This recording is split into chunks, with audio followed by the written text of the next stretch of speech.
So, good morning to all of you students. Today I am going to teach you second topic of the same chapter sectors, Indian sectors. ठीक ना। अब ये जो आपका है second topic sectors of the Indian economy का, ये second आज होगा। ठीक, सेकंड। ठीक ना। अब देखिए, अब यहाँ पर जो है आपको जो टॉपिक है आपके सामने, कंपेयरिंग द थ्री सेक्टर्स, अर्थात थ्री सेक्टर्स को कंपेयर करना।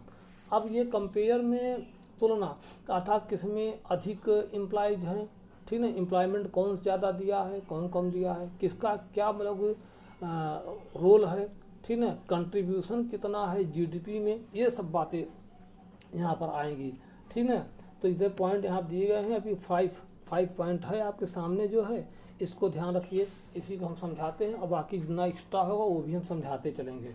ठीक है। अब ये देखिए, पहला पॉइंट यहाँ दिया गया है कि final goods and services are those which finally reach the consumers. अब यहाँ बात समझो, फाइनल गुड्स किसको बोलते हैं। अभी आपको क्वेश्चन बन सकता है इसी पर, व्हाट इज फाइनल गुड्स। तो final goods and services, final goods and what is final goods and services. तो final goods and services are those which finally reach the consumers.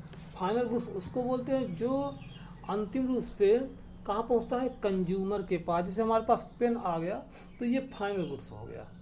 ठीक ना।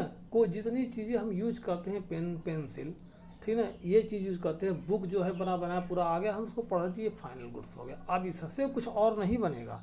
ठीक, इससे अब कुछ और नहीं बना, ये फाइनल गुड्स हो गया। जैसे आप कार खरीद लिए एक बड़ी, तो वो फाइनल गुड्स हो गया। यानी जो हम यूज कर रहे हैं वो हमारे लिए फाइनल गुड्स है। कोई भी चीज़, खाने पीने की चीज़ें हैं, इस्तेमाल यूज करने की चीज़ें हैं, सब। ठीक, ये हो गया फाइनल गुड्स। तो आप फाइनल गुड्स क्या होते हैं, फाइनल गुड्स एंड सर्विसेज कि final goods and services are those which finally reach the consumers, जो कंज्यूमर के पास पहुंच जाता, and which are used by consumers, जो कि कंज्यूमर्स द्वारा। ऐसा भी आप बना सकते हो, अपने लैंग्वेज में बना सकते हो। तो मैं बार बार बोलता हूँ, आप उनकी ये कंसेप्ट आ जाता है तो आप उसको चाहे अपने हिसाब से लिख लो कि final goods and services are those which are used by consumers. ठीक, वो रीच की जरूरत क्या आ सकता है, which are used by consumers.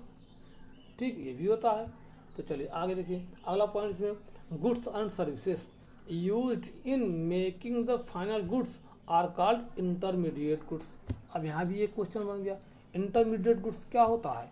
Intermediate goods अर्थात goods and services used in, या goods and services which are used in making the final goods are called intermediate goods. बहुत ही सिंपल है।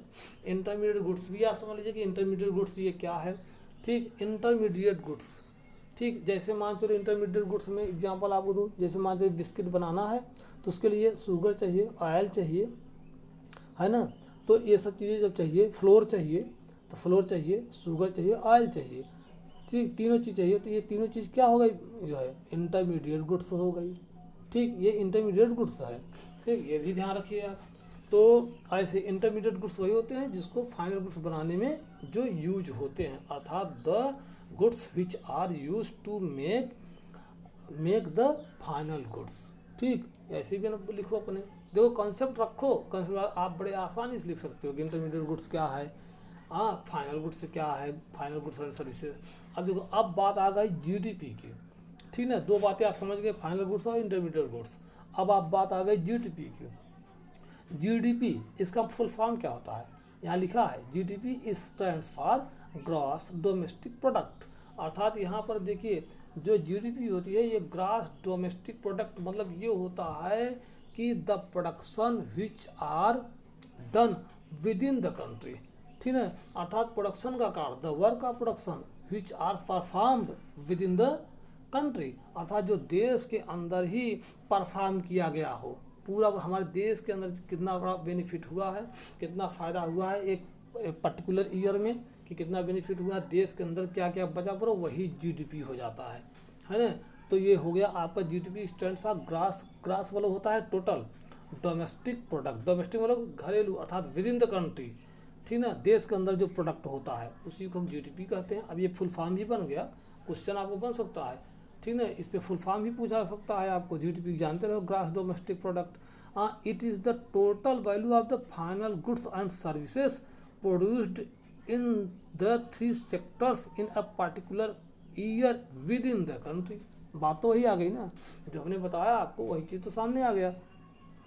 तो कहने का मतलब ये है कि अब ये होता है कि इट इज़ द, ये जो जीडीपी है ना, क्या है, व्हाट इज जीडीपी। अगर आपसे क्वेश्चन पूछ भी यही इसी क्वेश्चन बन जाएगा, व्हाट इज जीडीपी।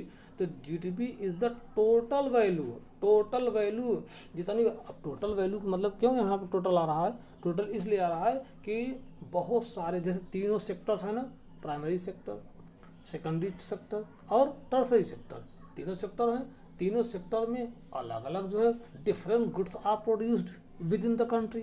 भाई देश के अंदर तो बहुत सारे चीज़ यूज हो रहे हैं, ठीक ना, बहुत सारी चीज़ें बन रही, प्रोड्यूस हो रही हैं, ठीक। तो उन सब का अलग अलग कीमत होता है, तो सारा कीमत जोड़ लेगा कि कितना हुआ पूरे देश में एक पर्टिकुलर ईयर में, ठीक। ये हो गया। अब यहाँ देखिए, it is the total value, GDP क्या है, GDP is the total value of all the final goods and services produced in the three sectors, ठीक है, produced in the three sectors, या विच हैज बीन, ऐसा भी लिख सकते हो आप कि which have been produced in the three sectors in a particular year within the country, ठीक है, विद इन द कंट्री, या इन द कंट्री कह दो ना, विद इन आता है, इन द कंट्री। अब ऐसे अपने लैंग्वेज में अगर आप लिखोगे व्हाट इज जीडीपी, तो जीडीपी किस तरह आप दिखाओगे, GDP is the total value of the goods in a three sectors, ठीक है, इन द थ्री सेक्टर्स, ऐसा लिख दो, in the three sectors in a particular year in the country. हो गया, मतलब कि उस तरह से लिखो, लिखने की प्रैक्टिस करो इस तरह, यही रटो मत कि पूरी तरह यही जो सेम आपका टॉपिक है, यही कंसेप्ट आ गया है आपको, अपने से खूब बढ़िया से उसको लिख दीजिए, नंबर फुल मिलता है, कोई दिक्कत नहीं होती उसमें, है ना। ऐसे ही हम बराबर पढ़ा रहे हैं, बच्चे नंबर पा रहे हैं, ऐसा कोई प्रॉब्लम है नहीं, ऐसे ही बताता हूँ जैसे आपको यहाँ बता रहा हूँ, ठीक। अगला देखिए, तो जीडीपी की बात आप समझ गए, यही जीडीपी है, ठीक। तो अगला देखिए, देखो कहा नहीं जाता कभी कभी जीडीपी इस बार था इतना एस्टिमेट किया गया है, आकलन किया गया है, इस बार इतना हो गया, तो क्यों हो जाता है, कभी कभी किसी चीज़ की महंगाई बढ़ जाने से, कभी कभी जो है आपदाएँ आ जाती है, जैसे अभी कोरोना आ गया, इसके वजह से जीडीपी घट जाएगी। जो अब कहाँ प्रोडक्ट हो पा रहा है, प्रोडक्ट तो सब चीज़ से होता है ना, हर चीज़, जैसे रेलवे है उससे भी जितना चीज़ें पा रहे, रेलवे जो चल रही है उसके माध्यम से जो चीज़ें मिल रहा है, पूरा जितना मतलब कि पैसा मनी आ रहा है, ये भी तो जीडीपी में कंट्रीब्यूशन है ना। तो जीडीपी में तीनों का कंट्रीब्यूशन हो, तीनों मतलब तीनों सेक्टर का, प्राइमरी का भी, सेकेंडरी का भी, टर्सरी का भी, कि कितना बेनिफिट हुआ, ठीक है, ये चीज़ हो गया। अगला प्रोडक्शन, अगला वो पॉइंट है इसमें कि with the introduction of new methods of manufacturing factories. अब देखो बात आ गया यहाँ पर कि with the introduction of new methods of manufacturing factories, अर्थात जो मैन्युफैक्चरिंग फैक्ट्रीज हैं, अर्थात फैक्ट्रीज मैन्युफैक्चर करने वाले, अर्थात सामान को बनाने वाली जो हैं, उनके लिए न्यू मेथड इंट्रोडक्शन किया, न्यू मेथड लाया गया है, अर्थात कि with the introduction of new methods of manufacturing factories, अर्थात मैन्युफैक्चरिंग फैक्ट्रीज के नए मेथड को लाने से क्या हुआ, came up and started expanding. इससे जो है क्या हो गया कि ये जो मेथड लाई गई नई मैन्युफैक्चरिंग की, इसकी वजह से फैक्ट्रियाँ बहुत अधिक हुई, एक्सपेंडिंग होने लगी, बढ़ने लगी, यानी कहने मतलब कि बहुत ज़्यादा बढ़ने भी लगी और बहुत ज़्यादा प्रोडक्शन भी करने लगी, ठीक है। किसके वजह से, introduction of new methods of manufacturing, ठीक है, new methods of manufacturing factories came up I and started expanding, और वो कार्य को बढ़ाना शुरू कर, अर्थात प्रोडक्शन बढ़ाना शुरू कर दिया, ये भी कर दिया, ठीक। इसका ही बहुत बड़ा भूमिका है, किसका, न्यू टेक्नोलॉजी का, यही न्यू टेक्नोलॉजी मतलब न्यू मेथड्स मैन्युफैक्चरिंग का, अर्थात नई टेक्नोलॉजी जो आ गई, ठीक। अगला नंबर देखिए, the history of developed countries, जो इतिहास है, किसका इतिहास, इतिहास मतलब कहानी, यहाँ पर इतिहास मतलब वो नहीं इतिहास भूगोल वाला इतिहास समझ लो आप, वो नहीं, यहाँ मतलब the history of developed countries, अर्थात विकसित देशों का जो इतिहास है, अर्थात इतिहास मतलब जो कहानी है, ठीक है, उनका क्या इंडिकेट, संकेत करती है, दैट की क्या संकेत करती है, अर्लियर, कि पहले प्राइमरी सेक्टर वाज डोमिनेंट, कभी भी ये तो डेवलप्ड कंट्रीज की ये कहानी ही रही है, उसका इतिहास ही रहा है क्या चीज रहा है?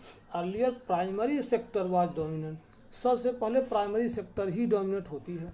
ठीक है, डोमिनेंट मतलब वो उसकी वर्चस्व होती है, वही जो है ना पूरी तरह से छाए हुई होती है। पहले प्राइमरी में होती है, प्राइमरी सेक्टर पहले आएगी। भाई आप जानते ही हो ना कि प्राइमरी के बिना तो सेकेंडरी टर्सरी कहाँ चल पाएगी, प्राइमरी ही नहीं है तो सामान कहाँ ले जाएगा टर्सरी, उसको सेकेंडरी में ले ही नहीं जा पाएगा। ठीक है, तो ये चीज़ है, तो प्राइमरी ही डोमिनेट हुई है, ये इतिहास रहा है। देन सेकेंडरी बिकेम डोमिनेंट, तब उसके बाद सेकेंडरी बिकेम डोमिनेंट, सेकेंडरी जो है डोमिनेंट हो गया था, उसका प्रभुत्व हो गया, बोलबाला हो गया, सेकेंडरी का प्रभाव हो गया। ठीक है, and now it is service sector. उसके बाद में फिर क्या है, अब सर्विस सेक्टर आ जाती है, विच इज डोमिनेंट। अब सर्विस सेक्टर जो है डोमिनेंट हो जाती है, कहाँ? डेवलप्ड में। पहले प्राइमरी फिर सेकेंडरी का नंबर आता है, तब लास्ट में टर्सरी सेक्टर डोमिनेंट हो जाती है। कहीं भी जो डेवलप्ड कंट्रीज हैं तो वहाँ सबसे बड़ा कंट्रीब्यूशन टर्सरी सेक्टर का होता है, किसमें? कंट्रीज के जीडीपी में सबसे बड़ा होता है उसी का। Most of the working people are employed in the service sector, और ज़्यादा से ज़्यादा एम्प्लॉयड जो होते हैं, most of the working people, ज़्यादा से ज़्यादा जो कामकाजी लोग होते हैं, वर्कर जो होते हैं, एम्प्लॉयड होते हैं किसमें? सर्विस सेक्टर में, अर्थात टर्सरी सेक्टर में। अगर ज़्यादा से ज़्यादा ये लोग अगर टर्सरी सेक्टर में लगे हुए हैं, बहुत ज़्यादा एम्प्लॉयमेंट अगर टर्सरी सेक्टर में है, तो इसका मतलब वो डेवलप्ड है। ठीक है ना, ये चीज़ होता। लेकिन टर्सरी सेक्टर जो है ना बहुत अच्छी भूमिका भी निभाता है। किसका भूमिका निभाता है टर्सरी सेक्टर? मतलब कि डेवलपमेंट में। ठीक है, डेवलपमेंट में टर्सरी सेक्टर ही सबसे अधिक भूमिका वही निभाता है। तो ये भी ध्यान रखिएगा कि वो डोमिनेंट रहती है। ठीक है, अच्छा, अब ये जो टर्सरी सेक्टर है different from other to sectors, और ये दोनों से डिफरेंट भी होती है। ये जो टर्सरी है ये डिफरेंट होती है प्राइमरी से और सेकेंडरी से, ये डिफरेंट होती है। ठीक ना, ये ध्यान रखिएगा कैसे डिफरेंट होती है, ये आप सुन करके भी आप वीडियो पॉज करके देख लेना। तो यहाँ पे क्या है कि इट डज नॉट प्रोवाइड और प्रोड्यूस गुड्स, ये आप जानते हो ना कैसे डिफरेंट है, मतलब अंतर बताना है, डिफरेंशिएशन करना है आपको। कैसे? जैसे इट डज नॉट, अर्थात जो टर्सरी सेक्टर है कोई सामान प्रोड्यूस नहीं करती है। इट डज नॉट प्रोवाइड और प्रोड्यूस गुड्स, ये सामान को प्रोड्यूस नहीं करती है, ये आप पहले ही बताया जा चुका है। It provides services such as transport, IT, communications, यही अंतर है ना भाई। ये क्या करेगी? It provides services such as transport, या ठीक है, it provides transport, IT, communication, ठीक है, ये सब प्रोवाइड करती है, ऐसे सर्विस को प्रोवाइड करती है। और फिर क्या है कि ये आगे क्या है कि it is the backbone of all the sectors, ये जो है ना सभी सेक्टर्स की बैकबोन है। कौन? Tertiary sector. Backbone of base, ठीक है, ये रीढ़ है जिसको कहते हैं कि ये बैकबोन रीढ़ है, इसके बिना नहीं चल सकता है। अब बताइए प्राइमरी सेक्टर डेवलप कर पाएगी अगर टर्सरी नहीं रहेगी? टर्सरी ट्रांसपोर्ट आता है टर्सरी सेक्टर में, और वो प्राइमरी से गुड्स को ले जाकर सेकेंडरी में देता है तो सेकेंडरी भी चल पाती है। और सेकेंडरी के सामानों को जो इक्विपमेंट है उसको ले आता है कहाँ पर? प्राइमरी सेक्टर पहुँचाता है। तो बताइए बैकबोन हुआ कि नहीं हुआ? टर्सरी सेक्टर अगर ये ट्रांसपोर्ट वगैरह नहीं रहेंगे, बैंकिंग सिस्टम, पैसे का लेन देन नहीं रहेगा, तो बताइए दोनों डेवलप कर पाएंगी? कभी नहीं डेवलप कर पाएंगी। तो ये इन दोनों के लिए ये बैकबोन हो गया। लेकिन अब बात ये भी है, प्राइमरी नहीं रहेगी, सेकेंडरी नहीं रहेगी, तो टर्सरी की क्या ज़रूरत पड़ेगी?